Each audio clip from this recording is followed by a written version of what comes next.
Thank you Ramesh అన్న. ఇప్పుడు నిన్న బషీర్బాగ్ ప్రెస్ క్లబ్లో మాదిగ రిజర్వేషన్ పోరాట సమితి నాయకుడు మంద ఏలియా మాట్లాడుతూ తెలంగాణ రాష్ట్ర సాంస్కృతిక రథసారథి ఒక సర్కులర్ను చూపెడుతూ ఇలా మీడియాకు చూపెడుతూ అందులో ఏమున్నదో చెప్పకుండా వక్రీకరిస్తూ ఆయన గౌరవ ఉప ముఖ్యమంత్రి బట్టి విక్రమార్క గారికి, సాంస్కృతిక రథసారథి చైర్మన్ అయిన అక్క వెన్నెలమ్మకు ఇద్దరికి వాళ్ళు మొత్తం సమాజంలో ఉన్న అందరికీ పనిచేసే వ్యక్తులను కేవలము మాల సామాజిక వర్గం అనే ఒకే ఒక దురుద్దేశంతో వాళ్ళను టార్గెట్ చేస్తూ ఈ సర్కులర్ జారీ చేయడంలో బట్టి విక్రమార్క గారు మౌలిక ఆదేశాలతో వెన్నెలమ్మ గారు సంబంధిత అధికారికి చెప్పి సర్కులర్ జారీ చేయించడం జరిగిందని చెప్పడం జరిగింది. ఆ సర్కులర్ గురించి ఇప్పుడు మనం కొంచెం చూసిన తర్వాత మిగతా కార్యక్రమంకి వెళ్దాము. అయితే నిన్న ఆయన చెప్పడం ఏంటిదంటే,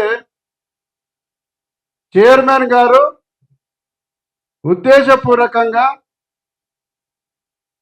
7న జరిగే సభకు కళాకారులు రాకుండా అడ్డుకోవడానికి సంబంధిత అధికారులకు ఆదేశాలు ఇచ్చి జారీ చేయడం జరిగిందని చెప్పడం జరిగింది. మీడియా సోదరులు గమనించాలి, గత 30 సంవత్సరాలుగా ఆయన అన్నిని వక్రీకరిస్తూ వర్గీకరణ ఉద్యమం చేస్తున్నది గమనించాల్సిన అవసరం ఉన్నది. ఎందుకంటే గతంలో లోకూర్ కమిషనే కాదు, రామచంద్రరాజు కమిషనే కాదు, ఉషా మేరా కమిషనే కాదు, ఇట్లా ప్రతి ఒక్కరు కూడా ఒక పేపర్ చూపెడతాడు, ఆ పేపర్లో ఉన్నది కాకుండా ఆయనకు సొంత కవిత్వం కూడా చెప్పి జోడించి మాట్లాడేది ఆయనకు ఆనవాయితీగా అయింది. అందులో భాగంగానే నిన్న చైర్మన్ గారు జారీ చేసిన సర్కులరు ఆమెనే జారీ చేసినట్టు తప్పుడు సమాచారాన్ని మీడియాకు సమాజానికి చెప్పడం జరిగింది. ఎందుకంటున్నానంటే, ఈ సర్కులరు కేసీఆర్ గారు ప్రభుత్వంలో సాంస్కృతిక రథసారథి ఏర్పడినప్పుడు చైర్మన్గా ఉన్న మాదిగ సామాజిక వర్గానికి చెందిన రసమై బాలకృష్ణ గారు జారీ చేసిన సర్కులర్ ఇది. 2018లో జారీ చేయబడ్డది. ప్రతిసారి ఏమైనా కంప్లైంట్ వస్తే ఈ సర్కులర్ను జారీ చేయడము ఆనవాయితీగా వస్తుంది. గతంలో 2022లో జారీ చేసిర్రు, 23లో జారీ చేసిర్రు, 24లో జారీ చేసిర్రు. కానీ కుట్రపూరితంగా చైర్మన్ను తప్పుడు ఆరోపణలతోని ఆమెను అబాసు పాలు చేయాలనే ఒకే ఒక కుట్రతోని ఈ సర్కులరు చైర్మన్ గారు జారీ చేశారని చెప్పడం జరిగింది. సోదరులారా, ఆ తీసింది అదే మాదిగ సామాజిక వర్గానికి చెందిన రసమయ్యి కేసీఆర్ ప్రభుత్వంలో జారీ చేసింది అది.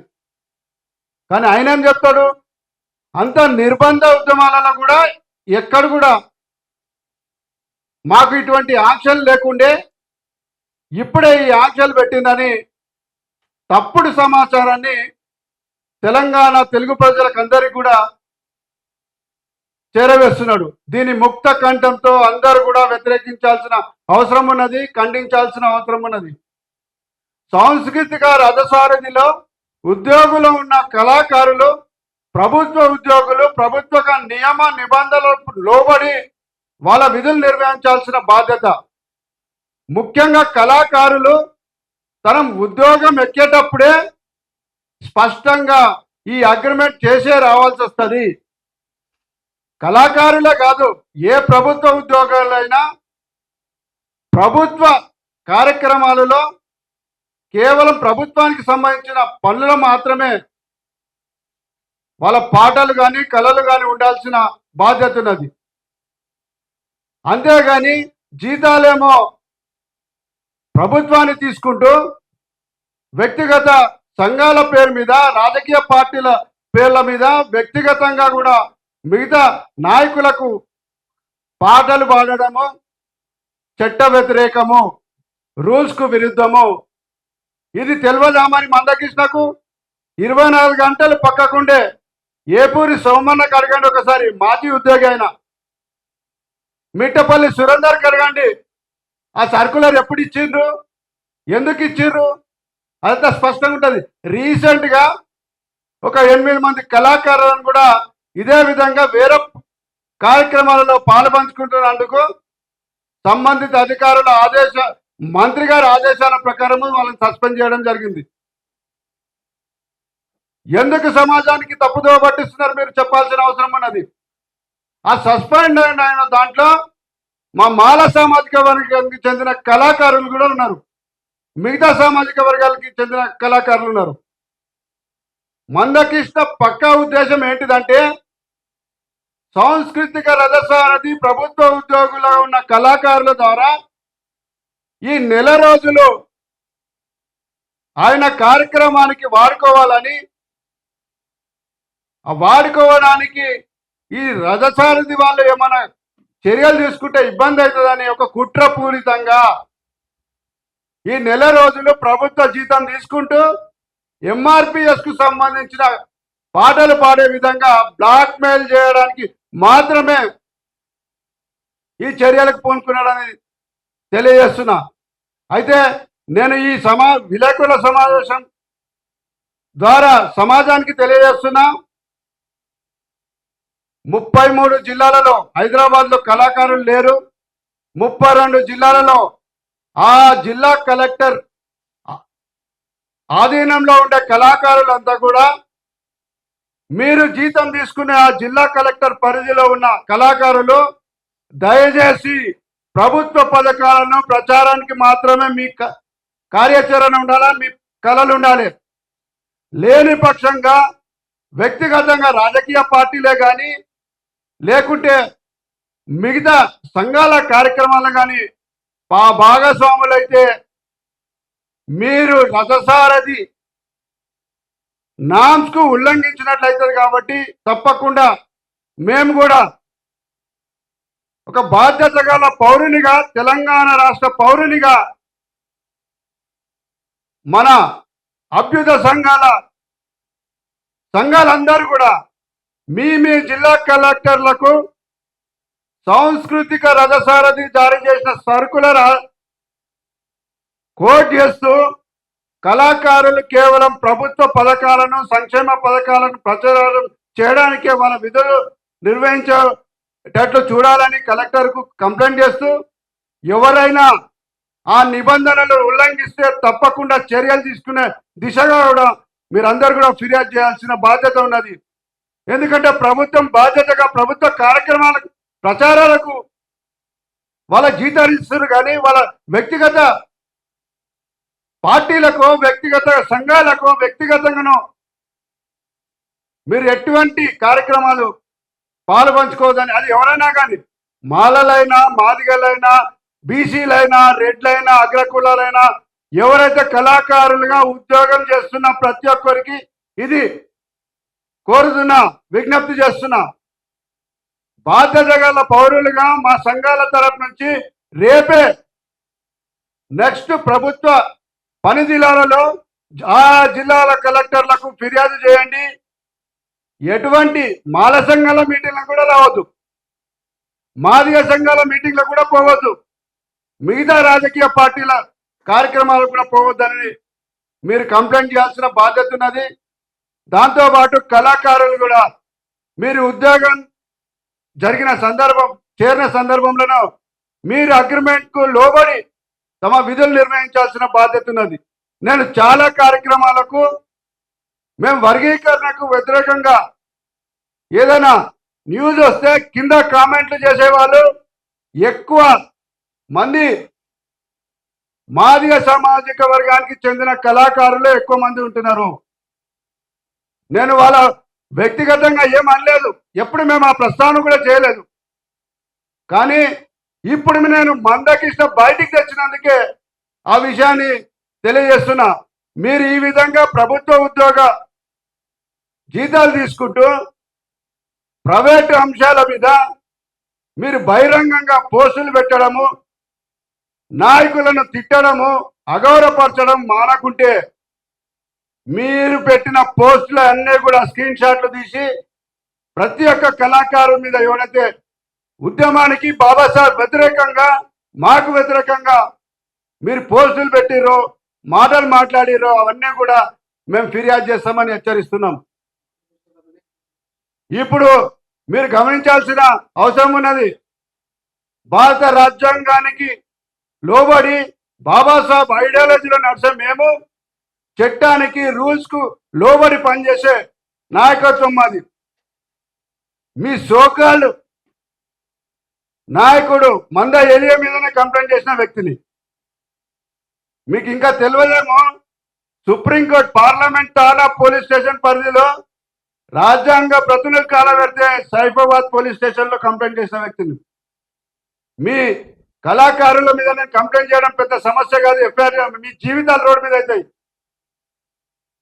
ఏం తమాషా అవుతుందా?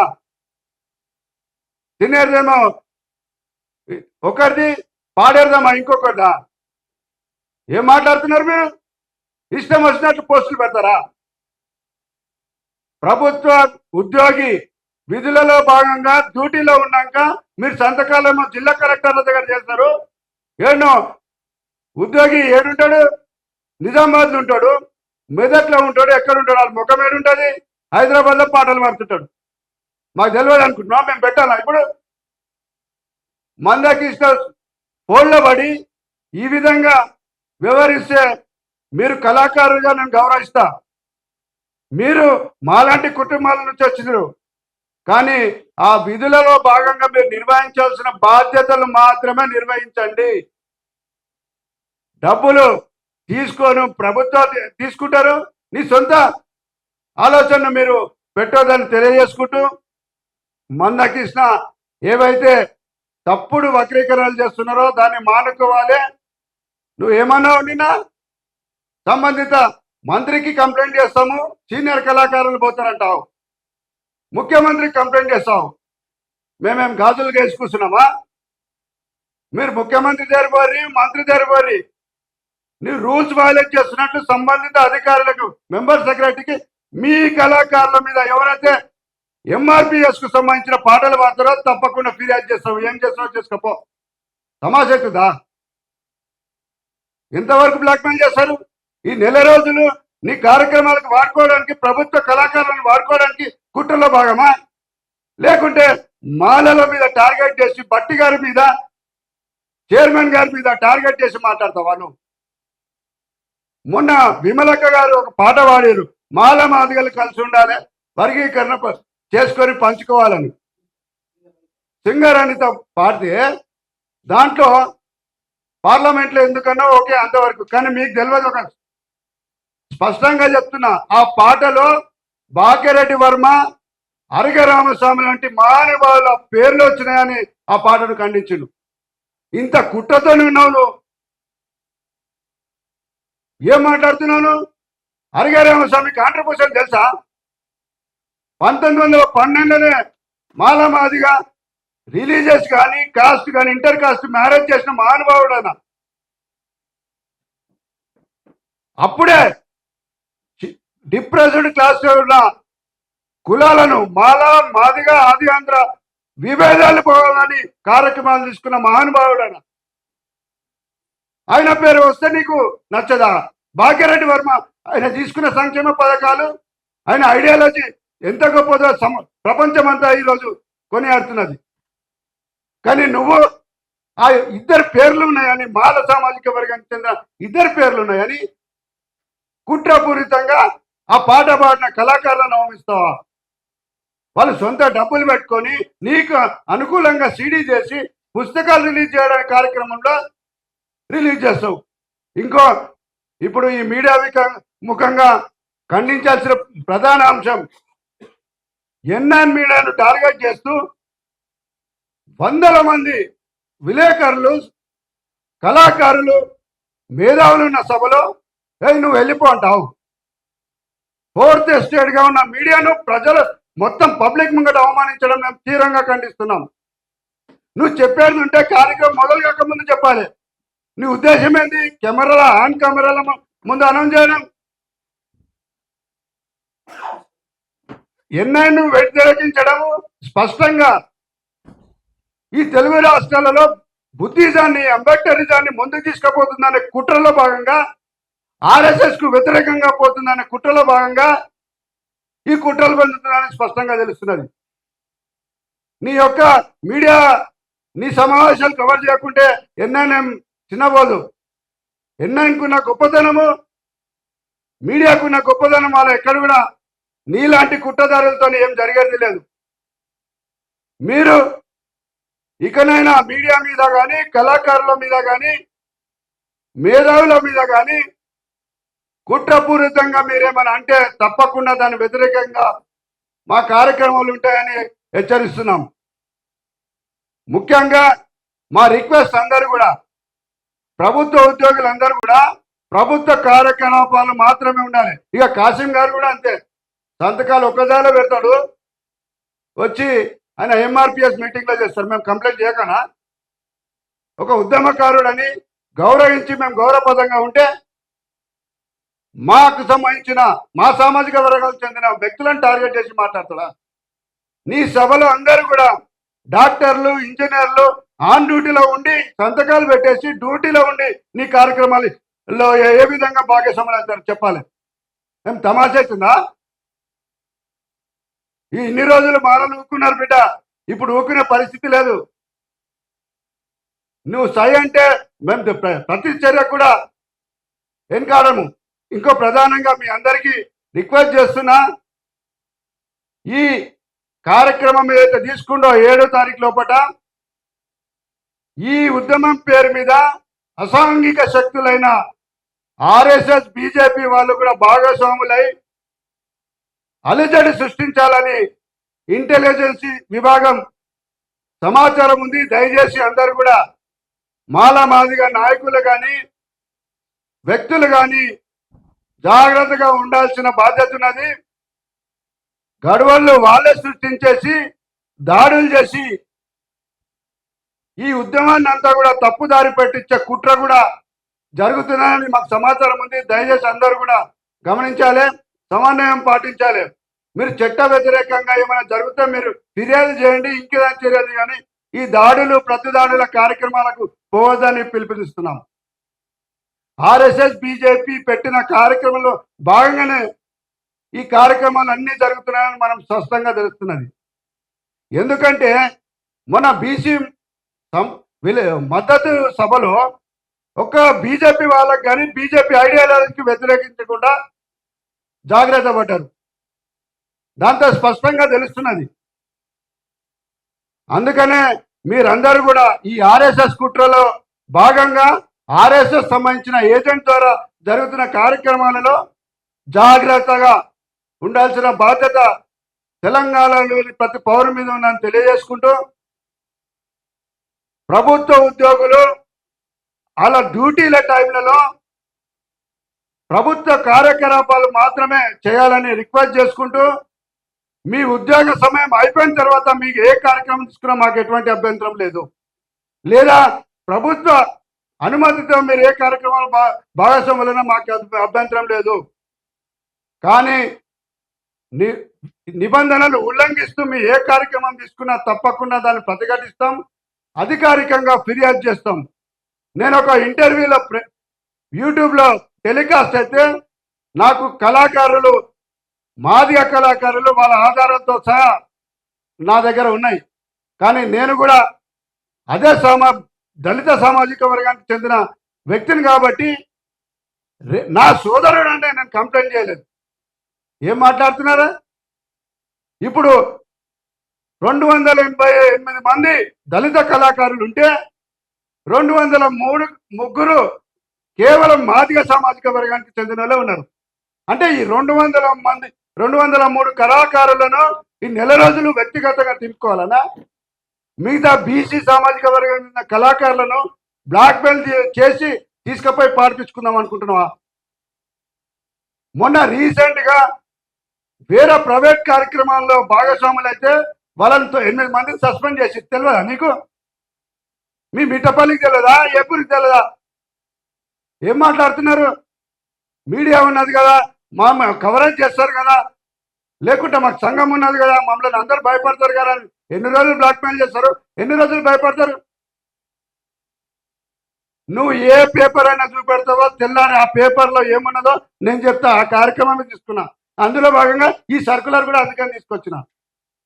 65 లోకల్ కమిషన్ చూపెట్టేసి వక్రీకరిస్తావు, ఉషా మేర కమిషన్ చూపెట్టి ఈ వక్రీకరణలో బుద్ధి బంద్ చేసుకో. మందకిస్తా ఖబర్దార్. బాబాసాహెబ్కు వ్యతిరేకంగా, రాజ్యాంగానికి వ్యతిరేకంగా, మాలలకు వ్యతిరేకంగా మీరు ఏ కార్యక్రమం తీసుకున్నా దాన్ని ఎండగడతాం, వ్యతిరేకిస్తాం. దాడులు చేస్తే మేము ప్రతి దాడులకు సిద్ధమని తెలియజేసుకుంటున్నాం. Thank you. ఇప్పుడు